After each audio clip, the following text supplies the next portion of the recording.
Okay, so motor ni kita dah habis pakai. Sebab kita punya motor dah siap.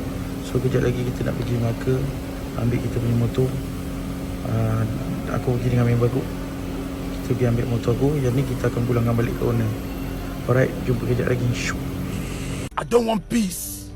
I want problems always. Ni kat gear 4, ni kat gear 4. Kat gear 4.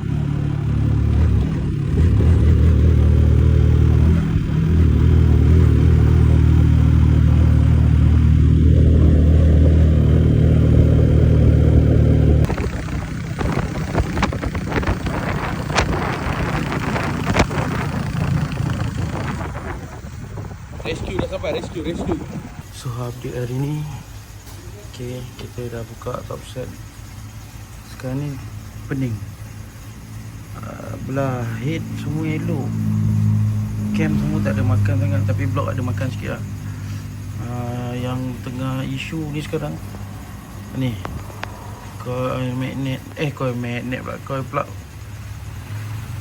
punya ni lah tengah isu yang ni. Pomeng pun dah pening. So tengok je lah macam mana lagi. Nanti akan ada update baru. Yang satu lagi isunya adalah tune boss yang aku beli 2 tahun lepas. Pengkong, ECU pengkong. Hari tu fuel pump punya pengkong.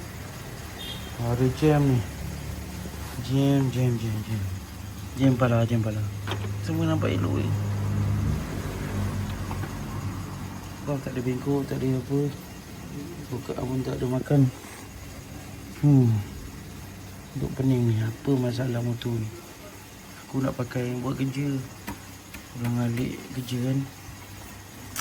Ada pening kan motor ni. Sabar je lah. Ya.